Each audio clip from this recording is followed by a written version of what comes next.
Hello, everybody. Thank you for joining my presentation. It's a pleasure to meet you all this afternoon. My name is Jonathan Cox, and I'm the CEO and founder of GrowNextDoor. Simply put, we are a distributed farming network aiming to connect people and planet through food. Now, when I started this, I wasn't always a farmer. I started as a computer programmer who loved solving problems, and then eventually an artist, a videographer who loved nature and the creativity within it. Me and my team have been trying to do one thing. How do we scale sustainable agriculture? And more specifically, how do we feed a growing population of people without destroying the planet?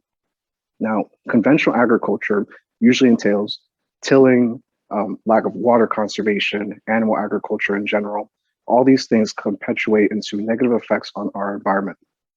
And more specifically, for our small businesses, our target demographic, there's no system to support local farmers right now. How do we do that? There's no way to track inventory. There's no way to pretty much consolidate exactly when they're going to get it, what they're going to get. You have to try to find these farmers and track them down. We want to be able to create a platform for small food businesses to connect to local farmers by helping to create them. How do we do this? By leveraging unutilized, unproductive, empty spaces in urban areas through hydroponics, training new farmers and connecting them to local land developers or local private landowners, and then distributing that high quality product to these small businesses. That's how we make money. We also make money by selling the materials or resources needed in order to set up these mini infrastructures. Now, what is hydroponics? Simply put, it's pretty much growing food in a medium without soil. So the benefits of that include being able to have an increased level of automation. The farmers don't even have to be there some days.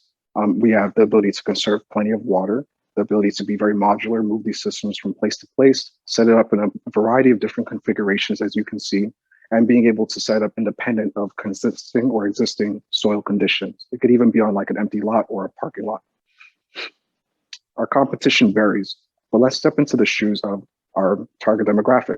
So let's say that we're a meal prepper or a caterer, and we want to get high quality produce. Now, really, they're usually going to go to an entity like Whole Foods or Publix, a typical grocery store, to get this. But it's at a high quality price, and they can't really scale that up besides just being able to go there and buy it from there. To the lower left-hand side, we have Restaurant Depot, US Foods, Cisco, monopolistic distributors that have low quality produce at a low price point. And this is usually where your mom and pop stores or small food restaurants are getting their food from right now. It completes the recipe, but it's not good for anyone's health in the long run, nor the planet's. Now, we're somewhere in the top middle. So we're giving a high quality, sustainable product that improves flavor profiles, health, but also matching a competitive price point. Our market size varies. Simply put, everybody eats. On the left-hand side, as you can see, we have $6.1 billion per year being perpetuated just in Florida alone on a direct-to-consumer level. On the right-hand side, $5 to $7 billion per month is being distributed every single month on a national level.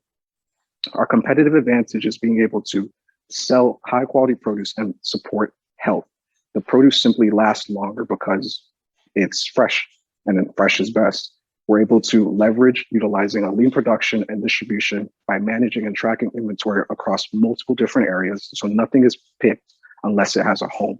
And we create transparency between these clientele and our farmers because the distribution, the time frame between harvest and consumption is so short.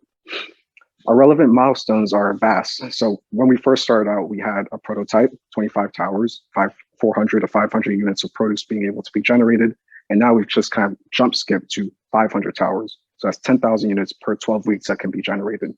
That's $10,000 to $30,000 per growing cycle that can be distributed, and the land utilization generated from that is 41 acres or so.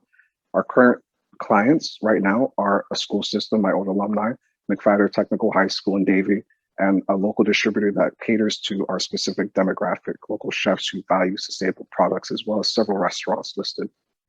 Our sales channels vary, but simply put, direct to consumer, we want to be able to sell garden installation services, as well as live products that we're using for those garden installations to domestic US shipping outlets, B2B, the hydroponic produce that we mentioned, and then eventually having our own spaces where we can expand and sell from those spaces as well. This is the best way to contact us. The next level or next phase that we're reaching to is technology. As a computer programmer, I love that. I'm looking for developers and application developers very soon. Thank you for your time.